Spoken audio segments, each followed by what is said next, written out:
All right, guys, just getting ready for the Packers. Big challenge.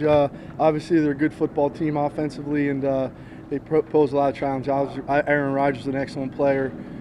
Gets them in and out of plays. They're playing at a high level, so it'll be a difficult challenge for us.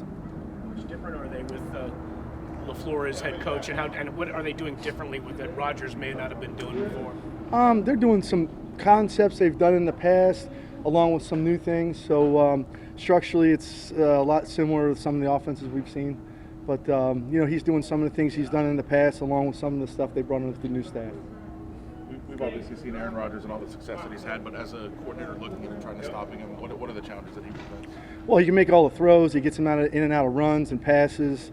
He can move around the pocket good, and he can make all the throws from different platforms. So it's fun going against guys like this because he's one of the best at doing it. So these are the kind of games you look forward to.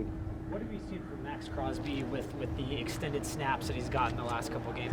I think he's gotten a lot better both in the run and the pass rush. He's a high energy guy. He's getting better every week, and he can do a lot of different things for us. So he's an exciting guy to have. In what areas have you seen him make progress? Mainly in the running game and the little detailed things of footwork and hand placement on early downs. Obviously, we knew he could rush, bringing him in here. So he's becoming a complete defensive end each and every week. How do you guys know you won't have Vontaze for the rest of the season? How do you kind of fill that void at linebacker? Well, the thing with Vontaze, obviously,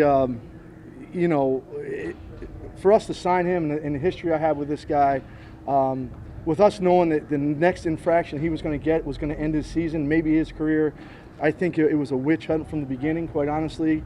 Somebody in the league didn't want him playing football, and they got what they wanted. So we're going to keep a close eye. The Raiders are going to keep a close eye to make sure that everybody's being held to the same standard as Vontaze was. Now, we don't have no idea that this guy, does it make any sense to sign a guy after one infraction he's going to get thrown out of the league for a year? No, it doesn't. So I think it's very unfair. It's unfair to our team. It's unfair to Vontaze.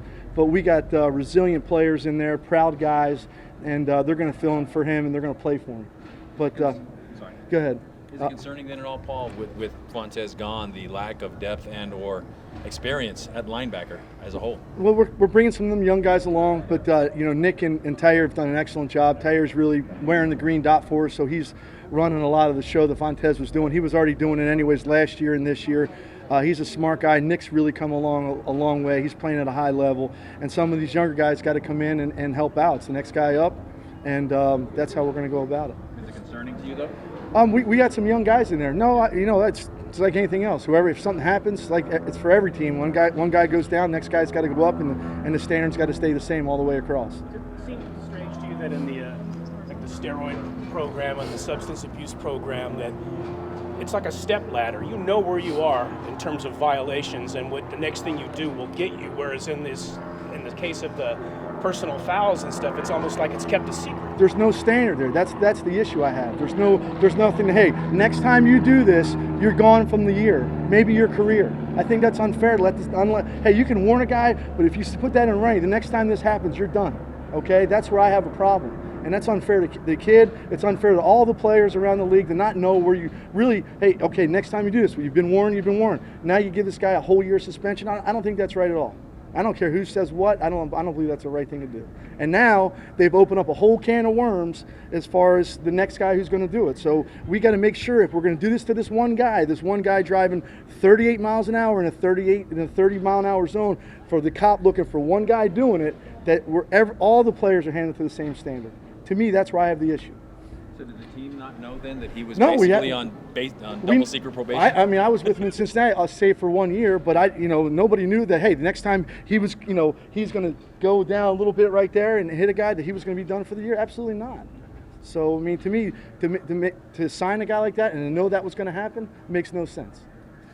John talked a little bit about a changing role for Daryl Worley, Yeah. a little bit in terms of being a hybrid guy. What do you see in him that he can help you in different ways? Daryl's a smart guy. He can, be like in having an extra corner cover guy on the field. He understands the run fits, the blitzes, the leverages and coverage, whether it's inside or outside. So to have a guy with that knowledge and that ability and the physicalness to play inside versus the run on some early down and distances, that's something that we we utilize him for, and he can do it. So that's kind of what we're talking about there. It's having an extra corner on the field. Does having Nevin Lawson allow you to do that kind of thing with him a little more? Sure, having him back helps, and we have some young guys, Mullen and Nixon. We got Isaiah Johnson coming back. We got Maven on practice squad. We got Nick Note. So we got a lot of young corners here that we're developing, and we're looking forward to see play. How's Isaiah look? He said in his first time out, he goes, "I'm not as rusty as I thought I was." He looks really good. He's running around really good. It's his face. So, I mean, the rest of his body looks good. He's been working out and training, so he's looked real good out in the practice field this week. On Vontaze, Yeah. we know you have a long-term relationship with him. Yeah. How's he dealing with this? I mean, it's obviously a tough situation for I mean, him. how would you deal with it if you basically got your career taken away like that and not really know that that's what's going to happen? He may not play football again, and that's a tough thing. He's 28 years old. All of a sudden it's done, and what team's going to know? Now that they know that the next infraction you're going to be done for the year, that's a tough pill to swallow without knowing that was going to be the consequence. To me, that's not right.